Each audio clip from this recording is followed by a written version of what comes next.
What's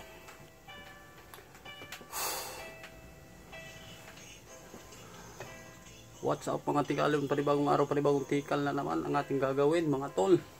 Tara't samahan nyo akong magbuhat dito sa kwarto mga tol.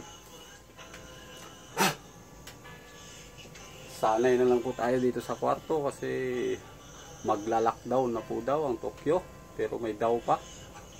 Ibig sabihin wala pang katotohanan to. Gatas muna mga tol.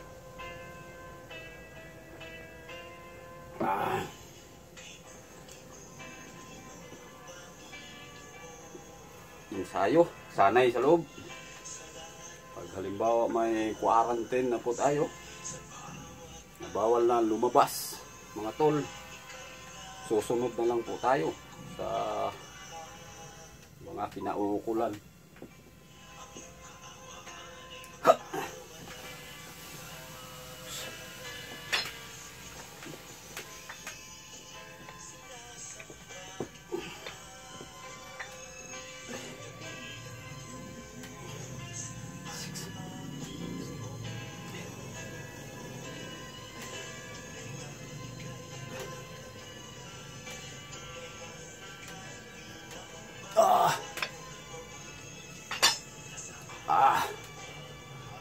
Yun po. Shout out pala kay John Ray Cabo. Salamat sa effort. So,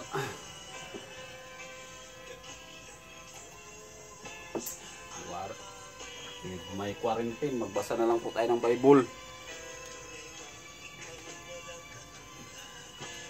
Kasi marami po ang nakakalimot sa ating Diyos Ama. Kaya po siguro tayo nakadanas ng kakaibang krisis mga tol.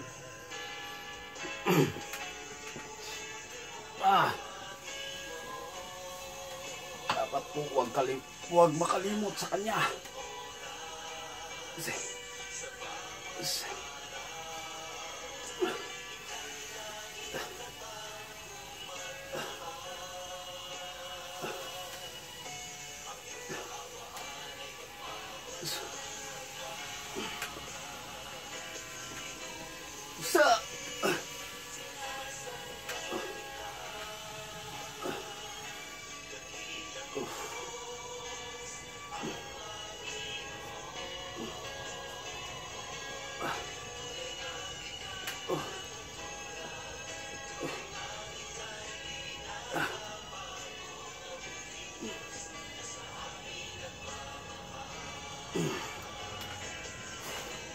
Ubos na po ang mga bilihin sa labas.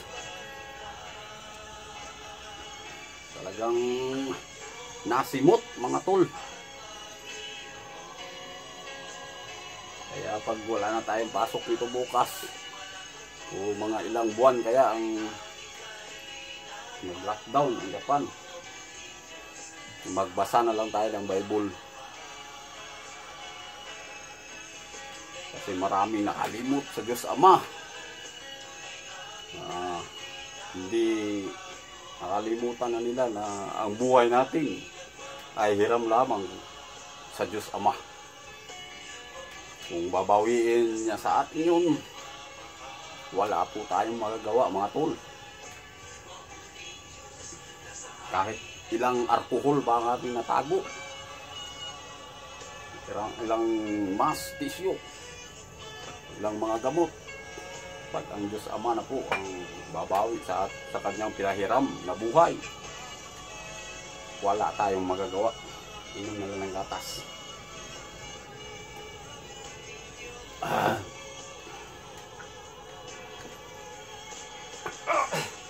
Shout out din kay Julius Narciso. Salamat sa iyong palaging panunood sa ating kakaibang tikal mga tol. Isa. Uno.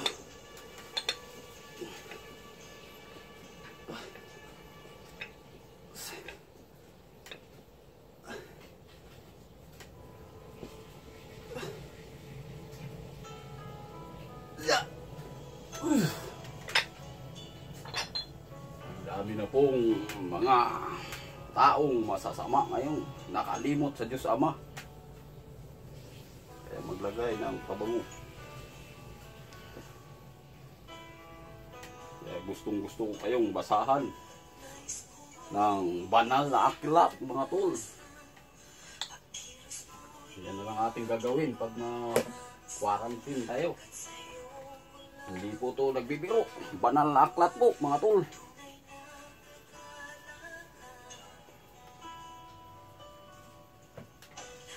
Para maalaala natin ang amang Diyos na makapangyarihan sa lahat. Kaya nagkagulo-gulo na sa mundo dahil maraming mga nakalimot sa Diyos Ama. Puro na lang talino. Puro na lang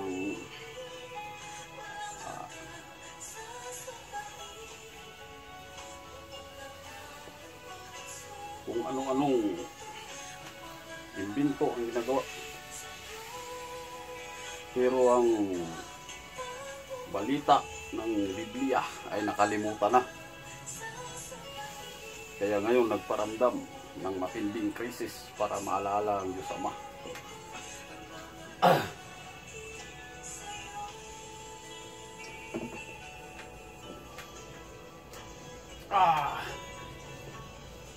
Uno. Dos. Tres.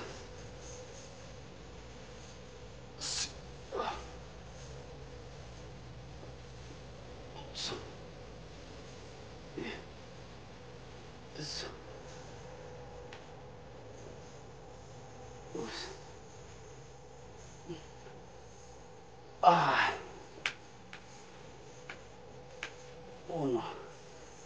Tres.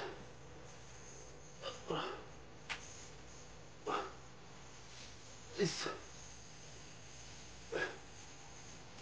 Isso.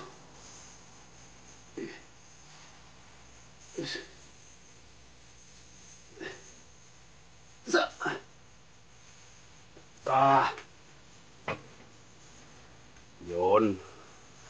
Siya.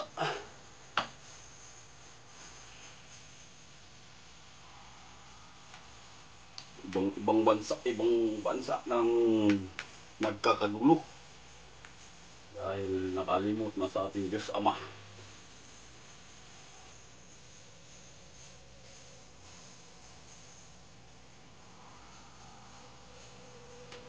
Sasambahin! Baka bukas po, tuloy na po ang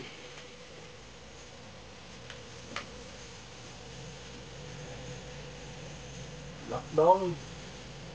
Wala tayong magagawa, mga tol.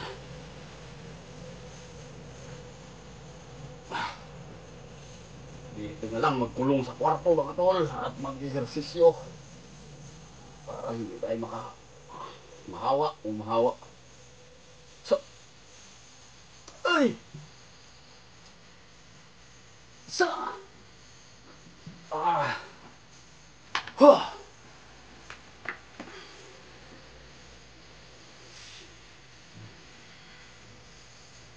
Shout out sa lahat na nagtitiktok. Yon. Doon na lang, mag-tiktok na lang sa loob ng bahay para hindi makahawa. Ang TikTok pala ay hindi sabihin ng tik. Saltik. At ang tok, ikatok. Pero joke lang yun, mas maganda yung mag-tiktok na lang kaysa magpasaway. Magpasaway, mga tol, na napakasakit isipin na may ganung Pilipino, mga tol. Hey! Titigas ng ulo. Sa uno. Dos. Tres.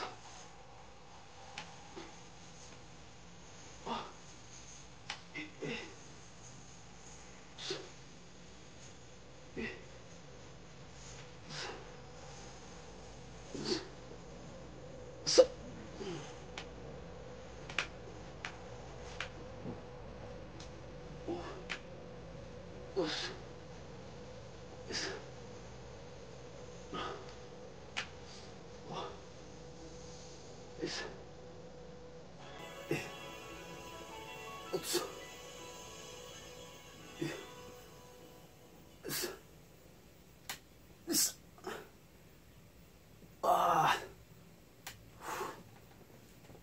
Yan po. Ay. Tagal-tagal tayo magtambay ngayon.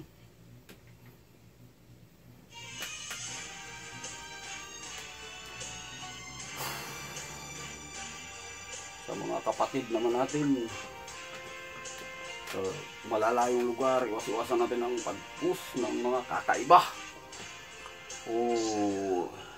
Nakakatakot ang dating. Kasi po ay mag-aalala ang ating mga mahal sa buhay. Dapat po ay hindi natin paalalahanin kasi yan na lang, sila na lang ang ating lakas. At kung mag-alala pa sila, lalo tayong ma-stress. Daanan lang natin sa pagbubuhat at pagbabasa ng Bible. Gusto ko sana kayong basahan ng salita ng Diyos, mga tol. Pero mahina tayo sa writing, kaya kayo na lang po ang magbasa ng sa inyo.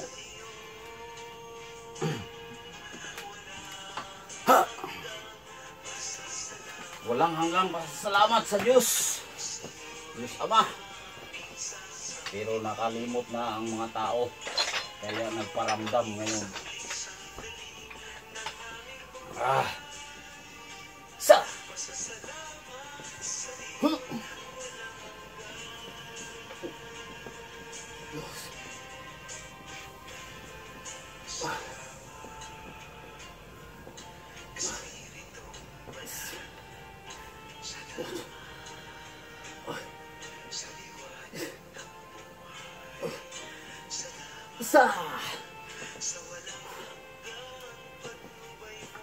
salamat, Diyos Ama.